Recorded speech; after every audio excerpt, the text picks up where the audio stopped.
শুভ সন্ধ্যা বন্ধুরা। আজ হলো 24 জুন, 9 আষাঢ়, মঙ্গলবার।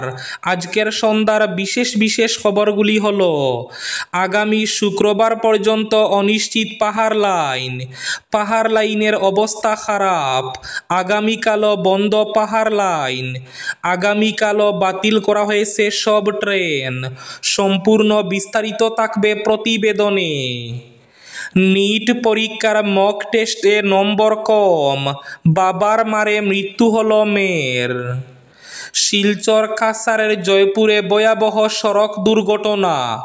জয়পুরে সড়ক দুর্ঘটনায় প্রাণ হারালেন এক পুলিশ কর্মী। আগামী 5 জুলাই পাতারকান্দির 195তম ঐতিহাসিক রথযাত্রা। ব্যাপক প্রস্তুতি। ট্রেন বাতিলেই হাহাকার পরিস্থিতি বদরপুর স্টেশনে। ইসলাম ধর্মে গরু কুরবানির কথা লেখা নেই। প্রকৃত মুসলমান হিন্দু মানুষের থাকার স্থানে গরু কুরবানি দেন না। আজ ঘোষণা মুখ্যমন্ত্রী ডক্টর হিমন্ত বিশ্ব শর্মার। কোনো যুদ্ধবিরতি হয়নি, ডোনাল্ড ট্রাম্পের দাবি উড়িয়ে দিল ইরান। যুদ্ধবিরতি প্রশ্নে ইসরায়েলে ফের ক্ষেপণাস্ত্র হামলা ইরানের। হত 3 জন। হাইলাকান্দি পুরসভা থেকে নাগরিকদের জন্য স্বস্তির বার্তা। 1 জুলাই থেকে 3 মাসের মধ্যে বকেয়া কর জমা দিলে 20% রেহাই মিলবে। অফিসিয়ালি বিজ্ঞপ্তি জারি। বরাকের বিচ্ছিন্ন অবস্থার জন্য এডিআরিতে অনুপস্থিত প্রার্থীদের ফের ইন্টারভিউয়ের সুযোগ। sevaonline.org-তে তারিখ ঘোষণা করা হবে। এবং শেষ খবরটি, ভারত অ্যাসেম্বল করছে, ফায়দা লুটছে চীন। প্রধানমন্ত্রী নরেন্দ্র মোদীর মেক ইন ইন্ডিয়াকে কটাক্ষ রাহুল গান্ধীর। তাহলে বিস্তারিত খবরে যাওয়ার আগে অবশ্যই ভিডিওটিতে একটি লাইক করে চ্যানেলটি সাবস্ক্রাইব করে পাশের বেল আইকনটি বাজিয়ে রাখবেন এবং ফেসবুক পেজটি ফলো করে ভিডিওটি অবশ্যই শেয়ার করবেন যাতে সঠিক তথ্যগুলো সবার কাছে পৌঁছাতে পারে। এবার শুনুন আজকের খবরগুলির বিস্তারিত। প্রথম খবর, আগামী শুক্রবার পর্যন্ত অনিশ্চিত পাহাড় লাইনের অবস্থা খারাপ। আগামীকালও বন্ধ পাহাড় লাইন, বাতিল সব ট্রেন। লামডিং বদরপুর রেল সংযোগ দ্রুত পুনরুদ্ধারের লক্ষ্যে উত্তর পূর্ব সীমান্ত রেলওয়ের নিরন্তর প্রচেষ্টা চলছে। সম্প্রতি ভূমিধসের ফলে লামডিং বদরপুর হিল সেকশনে ট্রেন চলাচল ব্যাহত হওয়ার পরিপ্রেক্ষিতে রেলওয়ে এবং রাজ্য কর্তৃপক্ষ দ্রুত পুনরুদ্ধারের জন্য নিরন্তর প্রচেষ্টা চালিয়ে যাচ্ছে। এদিকে পুনরুদ্ধারের কাজ সম্পন্ন না হওয়া পর্যন্ত যাত্রীদের সুরক্ষার জন্য কিছু ট্রেন বাতিল করার সিদ্ধান্ত নেওয়া হয়েছে। 24 জুন 2025 তারিখে রওনা দেওয়ার জন্য নির্ধারিত train number 15611 Rangiya Silchar express train বাতিল। Train number 15612 Silchar Rangiya express train বাতিল। ট্রেন নম্বর 15615 গৌহাটি শিলচর এক্সপ্রেসও বাতিল। এদিকে আগামীকাল 25 জুন তারিখে রওনা দেওয়ার জন্য নির্ধারিত ট্রেন নম্বর 15616 শিলচর গৌহাটি এক্সপ্রেসও বাতিল।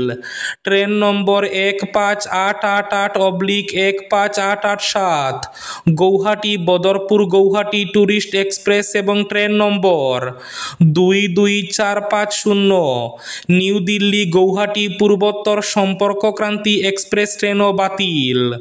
27 জুন 2025 তারিখে রওনা দেওয়ার জন্য নির্ধারিত train number 12503 SMDT Bengaluru Agartala Humsafar express ট্রেনও বাতিল। নিট পরীক্ষার মক টেস্টে নম্বর কম, বাবার মারে মৃত্যু হল মেয়ের। 10ম শ্রেণীর বোর্ড পরীক্ষায় 92% নম্বর পেয়েছিল মহারাষ্ট্রের সাঙ্গলি জেলার বাসিন্দা সাধনা বসলে। পরীক্ষায় এমন ভালো ফলের স্বপ্ন দেখেন বহু পড়ুয়া, কিন্তু এত ভালো ফল করার 1 বছরের কিছু বেশি সময় পর পরীক্ষায় আশানুরূপ নম্বর না পাওয়ায় তার বাবার মারের চোটে মৃত্যু হল সাধনার। জানা গিয়েছে ডাক্তারির সর্বভারতীয় প্রবেশিকা পরীক্ষা নিটের প্রস্তুতি নিচ্ছিল সাধনা। চলতি বছরেই নিট পরীক্ষায় বসার কথা ছিল তার, কিন্তু মক টেস্টগুলোতে আশানুরূপ ফল করতে পারছিল না সে। আর তার এই কম নম্বর পাওয়া মেনে নিতে পারেননি তার স্কুল শিক্ষক বাবা দদিরাম বসলে।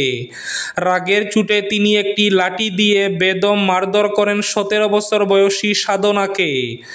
মারের চোটে গুরুতর আহত হয়ে পড়েন সাধনা। এরপর তাকে সাঙ্গলির উষাকল হাসপাতালে নিয়ে যাওয়া হলে মৃত বলে ঘোষণা করেন চিকিৎসক। জানা গিয়েছে মারধরের সময় মাথায় চোট লাগার কারণে মৃত্যু হয় সাধনার। জানা গেছে মেয়েকে মারধর করার কথা স্বীকার করেছেন দদিরাম। তার বিরুদ্ধে একটি অভিযোগ দায়ের করেছেন মৃতার মা। ইতিমধ্যে দদিরামকে গ্রেফতার করেছে পুলিশ। ঘটনার তদন্ত চলছে। শিলচর কাছাড় জয়পুরে সড়ক দুর্ঘটনায় প্রাণ হারালেন পুলিশ কর্মী। সড়ক দুর্ঘটনায় প্রাণ গেল এক পুলিশ কর্মীর। কাছাড়ের কৃষ্ণপুর ভৈরবনগর জিপির রায়পুরের বাসিন্দা শাহাবুদ্দিন বরবুইয়া সোমবার রাত 9:30 নাগাদ দুর্ঘটনার শিকার হন। দুর্ঘটনাটি সংঘটিত হয় লক্ষ্মীপুরের জয়পুর এলাকায়। তিনি জয়পুর থানায় কর্মরত ছিলেন। সূত্রে জানা যায় ওই দিন রাতে তিনি থানার একটি বাইক নিয়ে কাজে বেরিয়েছিলেন। বাইকে যাওয়ার সময় জয়পুর টার্নিংয়ে একটি বিদ্যুতের খুঁটিতে ধাক্কা মারেন। ধাক্কায় বাইকের সামনের চাকা ফেটে যায় এবং তিনি মাথায় মারাত্মক আঘাত পান। গুরুতর আহত অবস্থায় স্থানীয় লোক এবং পুলিশরা জয়পুর হাসপাতালে নিয়ে গেলে সেখান থেকে মেডিকেল কলেজ হাসপাতালে স্থানান্তর করা হয়। অত্যাধিক রক্তক্ষরণে হাসপাতাল থেকে বের হতেই মৃত্যুর কোলে ঢলে পড়েন তিনি। 55 বছর বয়সী শাহাবুদ্দিন বরবুইয়ার পরিবারে রয়েছেন মা, স্ত্রী, 3 ছেলে, পুত্রবধূ সহ আত্মীয় স্বজন। শাহাবুদ্দিনের অকাল ও মর্মান্তিক মৃত্যুতে দুটি অঞ্চলে শোকের ছায়া নেমে আসে। ইসলাম ধর্মে গরু কুরবানির কথা লেখা নেই। প্রকৃত মুসলমান হিন্দু মানুষ থাকা স্থানে গরু কুরবানি দেন না, আজ বললেন মুখ্যমন্ত্রী ডক্টর হিমন্ত বিশ্ব শর্মা। গরু কুরবানি নিষিদ্ধ হবে আগামী বছরের ঈদে থেকে। আগামী বছর ঈদে ধুবড়ীতে নিষিদ্ধ হবে গরু কুরবানি। ধর্মীয় স্থানের 5 কিলোমিটার ব্যাসার্ধে নিষিদ্ধ গরুর কুরবানি। হোটেল সমূহে বিক্রি করতে পারবেন না গরুর মাংস। আজ আবার কঠোর ঘোষণা মুখ্যমন্ত্রী হিমন্ত বিশ্ব শর্মার। আইন ভঙ্গ করে কুরবানি করলে নেওয়া হবে কঠোর ব্যবস্থা। কোনো যুদ্ধবিরতি হয়নি, ডোনাল্ড ট্রাম্পের দাবি উড়িয়ে দিল ইরান। যুদ্ধবিরতি প্রশ্নে ইসরায়েলে ফের ক্ষেপণাস্ত্র হামলা ইরানের, হত 3 জন। ট্রাম্প যুদ্ধবিরতি ঘোষণার কয়েক ঘন্টা পরই ইসরায়েলে ফের ক্ষেপণাস্ত্র হামলা চালালো ইরান। ঘটনায় কমপক্ষে 3 জন নিহত হয়েছেন। আজ মঙ্গলবার সকালে দক্ষিণ ইসরায়েলের শহর বেরশবায় একটি আবাসিক ভবনে ক্ষেপণাস্ত্র হামলা চালায় ইরান। ঘটনার একটি ভিডিও প্রকাশ্যে এসেছে, যেখানে আবাসিক ভবনটির ধ্বংসের ছবি দেখা যাচ্ছে। ইরানের রাষ্ট্রীয় গণমাধ্যম জানিয়েছে ট্রাম্প পশ্চিম এশিয়ার 2 দেশের মধ্যে যুদ্ধবিরতি ঘোষণা করার পর তেহরান ইসরায়েলে ক্ষেপণাস্ত্র হামলা চালিয়েছে। অন্যদিকে ইসরায়েলি সেনা ভোর 5টা নাগাদ একটি বিবৃতিতে বলেছে, কিছুক্ষণ আগে ইরান থেকে ইসরায়েলের দিকে ক্ষেপণাস্ত্র ছোড়া হয়েছে। তা শনাক্ত করার পরই বেশ কয়েকটি এলাকায় সাইরেন বাজে ওঠে। এদিকে মার্কিন প্রেসিডেন্ট ডোনাল্ড ট্রাম্প ঘোষণা করেছিলেন, ইসরায়েল ও ইরানের মধ্যে একটি অস্থায়ী যুদ্ধবিরতি শুরু হবে। প্রথমে তেহরান অভিযান বন্ধ করবে, যদিও বাস্তবে হলো উল্টো। নেতানিয়াহু এবং ট্রাম্প একনের পরিপ্রেক্ষিতে কি ব্যবস্থা নেন সেদিকে নজর বিশ্বের।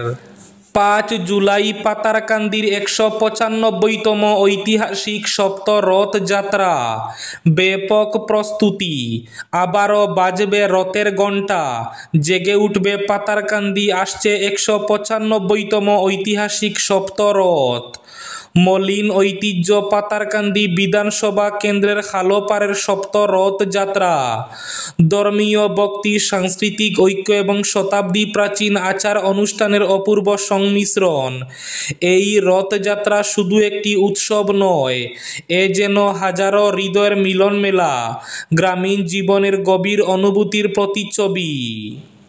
রাজ্য সরকারের চতুর্থ শ্রেণীর কর্মচারীর নিযুক্তির জন্য গৌহাটিতে চলতি সপ্তাহে অনুষ্ঠেয় ডকুমেন্ট ভেরিফিকেশন এবং সাক্ষাৎকারে বরাক উপত্যকার 3 জেলাসহ ডিমা হাসাও জেলার যেসব প্রার্থী উপস্থিত হতে পারেননি তাদের পুনরায় ডকুমেন্ট ভেরিফিকেশন এবং সাক্ষাৎকারের সুযোগ দেওয়া হবে। State level recruitment commission for class 4 পোস্টের সচিব এক বিজ্ঞপ্তিতে জানিয়েছেন, রেলওয়ের জাটিঙ্গা লামপুই সেকশনে 10 পতন এবং স্বাভাবিক সড়ক যোগাযোগ ব্যাহত হওয়ার ফলে বরাক উপত্যকা এবং ডিমা হাসাওয়ের যেসব প্রার্থীরা গৌহাটিতে পুনরায় ইন্টারভিউয়ের জন্য রিক্রুটমেন্ট কমিশনের ওয়েবসাইট www.sebaonline.org এ তারিখ ঘোষণা করা হবে। এবার শেষ খবরটি, ভারত অ্যাসেম্বল করছে, ফায়দা লুটছে চীন। প্রধানমন্ত্রী নরেন্দ্র মোদীর মেক ইন ইন্ডিয়াকে কটাক্ষ রাহুল গান্ধীর। মোদী সরকারের অন্যতম স্লোগান হল আত্মনির্ভর ভারত। এই সরকারের অন্যতম লক্ষ্যই হল মেক ইন ইন্ডিয়া। এবার তা নিয়েই প্রধানমন্ত্রী নরেন্দ্র মোদীর উদ্দেশ্যে প্রবল তোপ দাগলেন কংগ্রেস সাংসদ রাহুল গান্ধী। রাহুল গান্ধীর তীব্র কটাক্ষ, আমরা অ্যাসেম্বল করছি কিন্তু তার থেকে ফায়দা লুটে নিয়ে চলে যাচ্ছে চীন। মোদিজি শুধুমাত্র আকর্ষণীয় স্লোগান আত্মস্থ করছেন, কোনো সমস্যার সুরাহা খুঁজে বের করতে পারেননি। এরই পাশাপাশি দেশের ক্রমবর্ধমান বেকারত্ব নিয়েও প্রধানমন্ত্রীকে তুলাধুনা করেছেন লোকসভার বিরোধী দল নেতা রাহুল গান্ধী। টুইটে অভিযোগ করেছেন, মেক ইন ইন্ডিয়ার ফলে কলকারখানায় ব্যাপক উৎপাদন হবে বলে বলা হয়েছিল, তাহলে উৎপাদন রেকর্ড হারে হ্রাসপ্রাপ্ত হয়েছে কেন? দেশে বেকারত্বই রেকর্ড বৃদ্ধি হয়েছে কেন? কেন চীন থেকে আমদানির পরিমাণ দ্বিগুণেরও বেশি বৃদ্ধি পেয়েছে? 2014 সাল থেকে উৎপাদন প্রায় 14% নেমে গিয়েছে। টুইটে রাহুল গান্ধী লিখেছেন, আমরা অ্যাসেম্বল করি, আমরা আমদানি করি, কিন্তু আমরা কিছুই তৈরি করি না। চীন যাবতীয় ফায়দা লুটে নিয়ে চলে যায়। রাহুল গান্ধীর অভিযোগ, কোনো নতুন আইডিয়া নেই। মোদিজি সম্পূর্ণভাবে আত্মসমর্পণ করেছেন। যা নিয়ে এক ডাকডুল পেটানো হলো, সেই পিএলআই স্কিমই চুপিসারে প্রত্যাহার করে নেওয়া হচ্ছে। পাল্টা সরব হয়েছে বিজেপি। দলের নেতা বিষ্ণুবর্ধন রেড্ডির কটাক্ষ, বরাবরের মতোই মিথ্যে কথা বলছেন রাহুল গান্ধী। তার টুইট আদতে মিথ্যে, নাটকীয়তা এবং তথ্যভ্রান্তিতে ভরপুর বলে জানান। এই ছিল আজকের সন্ধ্যার বিশেষ খবরগুলি। ভিডিওটি অবশ্যই লাইক করে শেয়ার করে দেবেন।